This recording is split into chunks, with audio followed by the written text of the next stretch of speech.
Boa tarde! Hoje nós vamos aqui meditar e interpretar o Provérbios 24 e ser cheios da sabedoria do alto, que é a verdadeira sabedoria. Vamos lá? Versículo 1: Não tenhas inveja dos homens malignos, não queiras estar com eles, porque o seu coração maquina violência e os seus lábios falam para o mal. Ele está falando aqui, essa carta de Provérbios, ele está falando para os seus filhos. Então, ele como um pai bom, Abba Pai, ele está nos instruindo para que a gente não se aliance com pessoas malignas, com pessoas que elas plantam o mal, elas maquinam, elas planejam o mal. E se elas planejam o mal, elas vão com toda certeza executar. E aí, quem executa e planta o mal também colhe o mal. E ele não quer que os seus filhos passem por isso. Versículo 3. Com a sabedoria edifica-se a casa, e com a inteligência ela se firma. Pelo conhecimento se encherão as câmaras, e de toda sorte de bens preciosos e deleitáveis. Ele está dizendo, olha, busca a edificação da sua casa com sabedoria. E com a inteligência, com a prudência e com o conhecimento que ele vai nos dar, o seu lar, o seu trabalho, a sua empresa, a sua vida se firma, se estabiliza lá no topo. E com isso você vai ter bens preciosos e deleitáveis. Olha aí. Então não é estultícia que vai nos dar isso. Não é insensatez que vai nos dar isso. Não são as obras da carne que vai nos dar isso. Vai ser a sabedoria e a inteligência nele.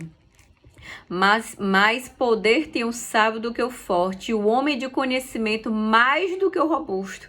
Ou seja, em valor, de níveis de importância e de relevância, Deus está dizendo a gente, o nosso Pai está nos instruindo que a melhor de todas que se a gente pode buscar é a sabedoria. Porque ele diz que é melhor ser sábio do que ser forte. É melhor ser sábio e o homem de conhecimento mais do que o robusto, mais do que o belo, mais do que o bonito. Porque a sabedoria, ela é uma ferramenta para que a gente construa tudo que a gente precisa nessa terra, inclusive cumpra o propósito nele.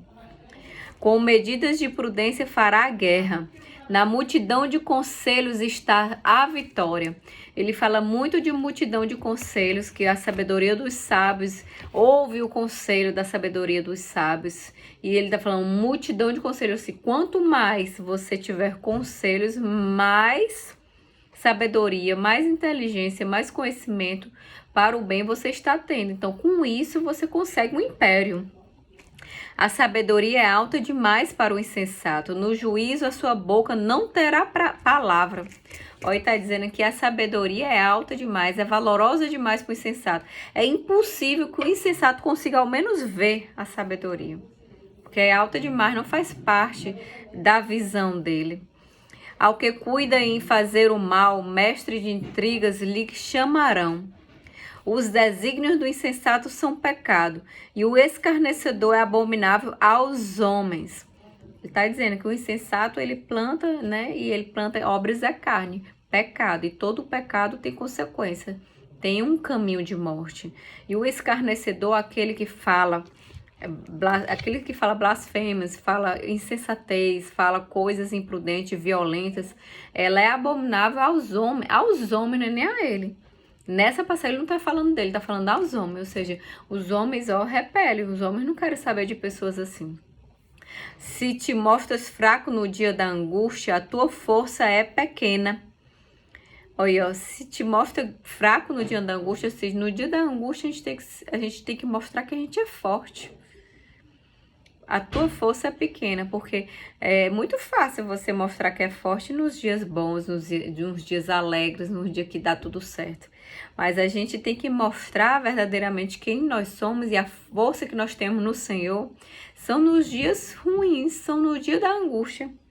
Aí, assim, livra os que estão sendo levados para a morte e salva os que cambaleiam indo para serem mortos. Olha, ó. livra os que estão sendo levados para a morte. Ele está dizendo que ele livra as pessoas com isso, com a força nele no dia da angústia.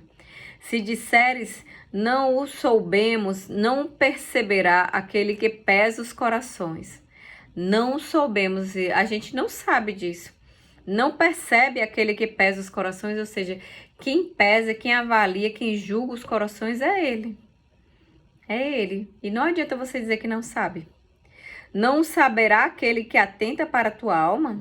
Aí, ó. Quem cuida da tua alma e quem atenta para a tua alma é o Senhor e o inimigo. O inimigo que ele percruta, quer saber, para poder atentar. E o Senhor, que ele nos salva, nos protege. É sempre eles. E não pagará ele ao homem segundo as suas obras? Claro, cada um paga o que você... Porque as obras, os frutos, são demonstração de quem nós somos, verdadeiramente.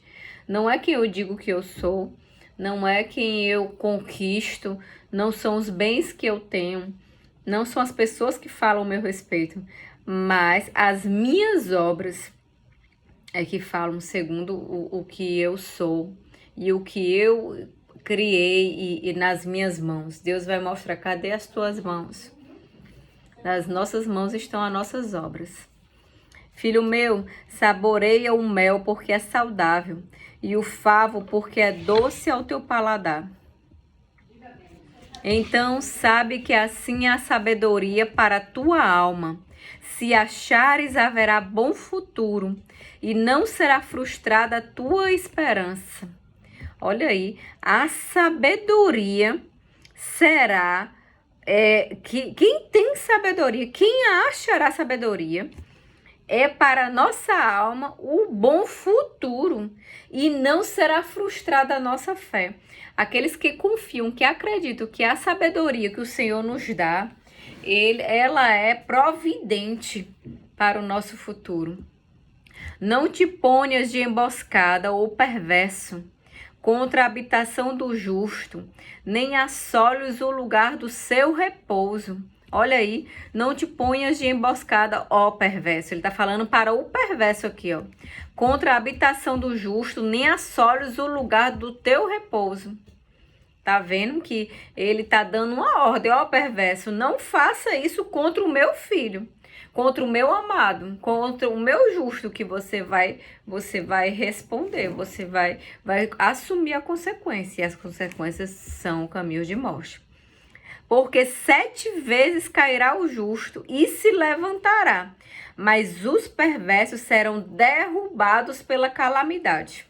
Olha aí, o justo, ele pode até cair 7 vezes, mas ainda assim ele se levantará.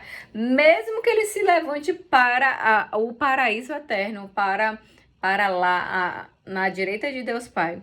Mas o inimigo, ele será derrubado. Ele será derrubado. Ele vai gozar da morte eterna.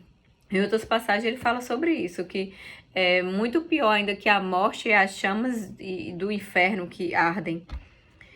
Quando cair o teu inimigo, não te alegres e não se regozije o teu coração.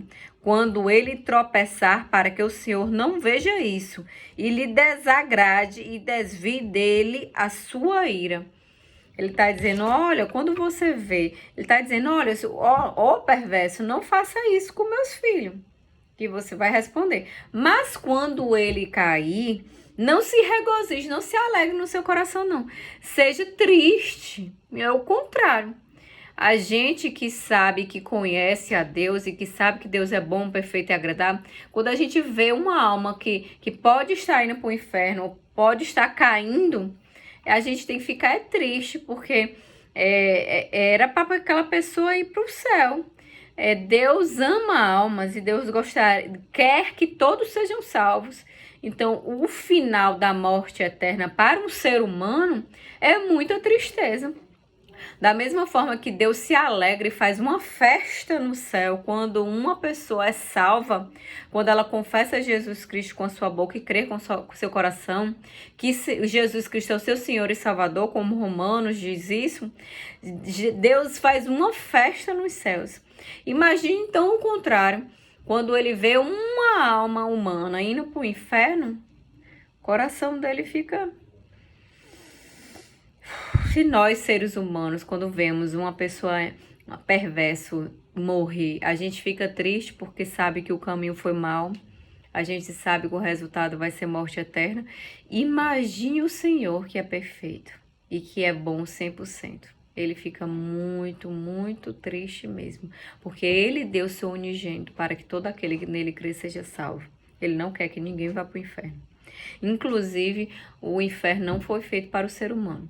O inferno foi feito para que o inimigo, Lúcifer, que foi o anjo que foi expulso do céu, porque ele desejou ser o próprio Deus. Ele foi expulso do paraíso e ele caiu aqui na terra, por isso que chama anjos caídos. Então ele e a turminha dele, que foi 1/3 dos anjos do céu, ele foi feito o inferno para que eles gozem a morte eterna durante a eternidade. Ele ainda não foi para o inferno, ele tá aí por aí. Mas um dia a sentença dele já foi dada, e um dia ele vai ter que cumprir a sentença. Existe o tempo dele cumprir a sentença dele. Versículo 18. Para que o Senhor não veja isso e se desagrade e desvie dele a sua ira. Não te aflijas por causa dos malfeitores. Não tenhas inveja dos perversos, porque o maligno não terá bom futuro, e a lâmpada dos perversos se apagará. Olha aí. A lâmpada sempre é a salvação, né? A lâmpada é o Espírito Santo dentro de nós, que é o selo da salvação. Então, assim, por que você vai ter inveja se o fulaninho tem carro, se o fulaninho tá vivendo bem, se o fulaninho tá gozando de uma vida boa aqui na terra? Porque você também pode gozar, porque o Senhor fez tudo isso aqui para mim e para você. Então, se isso não tá acontecendo na sua vida, ou na minha vida, ou na vida daqueles que amam o Senhor, é porque nós não estamos obedecendo Ele no que Ele mandou a gente obedecer. Não é só se a pessoa tá pecando ou não. Porque se a pessoa não está sendo guiada pelo Espírito Santo, isso já é pecado. Porque lá em Efésios diz que todo aquele que é filho de Deus é guiado pelo Espírito Santo de Deus. Então, os filhos de Deus que não estão sendo guiados pelo Espírito Santo de Deus, provavelmente estão caindo nessa questão aqui de não estar sendo prósperos e vivendo a toda sorte de bens preciosos e deleitáveis. A gente tem que obedecer, porque o nosso propósito tem que seguir os planos do Senhor. Porque o executar vem do homem, né? O planejar vem do homem, mas o executar vem do Senhor. Versículo 21. Teme ao Senhor, filho meu, e ao rei, e não te associe com os revoltosos. A mesma coisa aqui do versículo anterior. Ele não quer que assim a gente se aliance com pessoas descrentes e que fazem obras da carne. É uma consequência. Versículo 22. Porque de repente levantará sua perdição, e a ruína que virá daqueles dois, quem a conhecerá? Aí, ó. É caminho de morte, é caminho de perdição. Uma hora a ruína vem. Uma hora vai cair tudo, o castelo vai cair. Mesmo que demore, mesmo que pareça que está demorando. Mas Deus não quer que a gente se regozije nisso. Deus quer que a gente se regozije nele. Isso não é para que a gente se alegre que o inimigo, que as pessoas perversas estão caindo. Porque Deus ama e quer que todos sejam salvos. Versículo 23. São também estes provérbios dos sábios. Olha aí, testificando o que a gente está estudando. Sejamos cheios da sabedoria que vem do alto. Provérbios, ó, são também estes que eu estou lendo agora, que nós estamos meditando junto, destrinchando, esmiuçando. Estes provérbios dos sábios. Parcialidade no julgar não é bom. O que disser ao perverso, parcialidade no julgar, ou seja, ter duas balanças e duas medidas. Você ser parcial, você ser parte, você colocar o seu coração no julgamento de alguém ou de alguma coisa, de uma circunstância. Nós devemos ser imparciais, nós devemos olhar sem emoção. e analisar o caso e fazer a mesma medida, sendo com conhecido ou não conhecido, com pessoas próximas ou não próximas, com situações semelhantes ou de perto ou de longe. É isso, é ser imparcial. Olhar como se estivesse em uma posição longe da situação. O que disser ao perverso, tu és justo, pelo povo será maldito e detestado pelas nações. O que disser ao perverso, tu és justo, pelo povo será maldito e detestado pelas nações. Ele não está dizendo o perverso que vai ser maldito, ele está dizendo que aquele que diz que o perverso é justo, é que vai sofrer a consequência de ser maldito e detestado pelas nações. Porque justo é justo e detestado e perverso, e é diferente. Não tem como você dizer com uma pessoa que é estulto que é justo, ou disser ou tratar assim. Mas os que o repreenderem se acharão bem, e sobre eles virão grandes bênçãos. Olha aí. Aqueles que repreenderem, que exortarem, que mostrarem o caminho certo, o caminho que é o Senhor, o caminho que é Jesus Cristo, esses vão ganhar grandes bênçãos, e não aqueles que batem nas costas porque tem interesse em algo. Versículo 26. Como o beijo nos lábios é a resposta com palavras retas.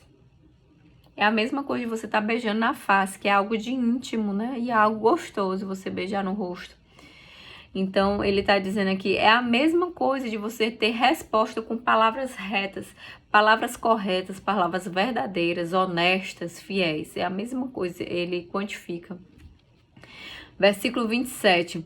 Cuida dos teus negócios lá fora, apronta a lavoura no campo e depois edifica a tua casa. Olha, ele está dizendo, ó, cuida dos teus negócios, cuida das tuas empresas, cuida das tuas coisas, do propósito do Senhor. E depois é que você vai olhar para a sua vida. Cuida do propósito. E depois que você vai cuidar da sua vida, da sua casa. Porque o propósito é o mais importante. Todos nós aqui que colocamos Deus em primeiro lugar, primeiro as coisas de Deus, depois as demais. Versículo 28. Não sejas testemunha sem causa contra o teu próximo, nem o enganes com os teus lábios. Ele fala em várias passagens de Provérbios sobre ser testemunha enganosa, ser testemunha falsa. Ele dá um caminho bem ruim, é abominável. Pessoas que produzem mentiras, né? Enganações, espírito de engano. E olha só que pode ter também no povo de Deus esse espírito de enganação. Até mesmo o profeta que devia falar até ali e ele se estica e fala o que não deve. Ele está testemunhando sem causa contra o teu próximo. Olha aí. Versículo 29. Não digas como ele me fez a mim, assim lhe farei a ele. Pagarei a cada um segundo a sua obra. Não digas isso. Não digas como ele me fez a mim, assim lhe farei a ele. Porque não é como ele me fez. Você deve tratar cada um da sua forma. Você não deve esperar que algo aconteça para que você faça depois, entendeu? Faça você a sua parte. Versículo 30. Passei pelo campo do preguiçoso e junto à vinha do homem falto de entendimento. Olha aí, o preguiçoso, ó. E junto à vinha do homem falto de entendimento. Faltava entendimento, porque ele é preguiçoso. Ele junto à vinha dele, ele faltou até entendimento. Porque se ele tivesse entendimento, ele não estaria procrastinando, né? Ele não estaria sem fazer o que ele devia fazer. Eis que tudo estava cheio de espinhos, e a sua superfície coberta de urtigas, e o seu muro de pedras em ruínas. Ele está dizendo que estava abandonado. Estava tudo abandonado. E se não tinha semeado a terra, não tinha plantado, não haverá de ter colheita também. Tendo-o visto, considerei, vi e recebi a instrução. um pouco para dormir, um pouco para tosquenejar, um pouco para encruzar os braços em repouso, assim sobreviverá a tua pobreza como um ladrão e a tua necessidade como um homem armado. Ele está dizendo, olha, a única coisa que ele faz é nada. Ele faz um pouco de dormir, ele só dorme, ele só tosqueneja, ele só cruza o braço. Então, ele disse que logo sobreviverá a sua pobreza como um ladrão. Porque se ele não está observando, ele não está sendo, ele está sem entendimento. Então, como ladrão, ou seja, de repente, quando era para ele colher, ele não vai colher. E a tua necessidade como um homem armado, ou seja, a necessidade vai ser perversa. Ele vai ficar desesperado. Por isso que diz que como um homem armado. O que é um homem armado? Violento, desesperado, né?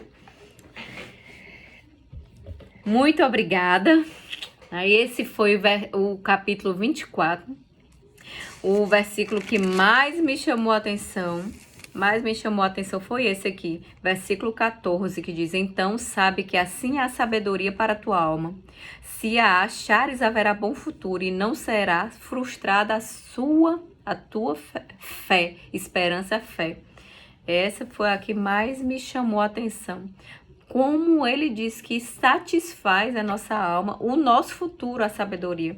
Então, pede a Deus sabedoria que Ele vos concederá. E eu, como filha de Deus, como profetisa do Senhor, eu declaro que a sua vida, o seu coraçãozinho vai ser fértil para a palavra de Deus, vai ser semeada essa semente de provérbios, essa semente de salvação, essa semente de sabedoria, e vai gerar muitos, muitos, muitos milhares de frutos. Em nome de Jesus Cristo, eu declaro coração constrangido, coração providente para as coisas do Senhor.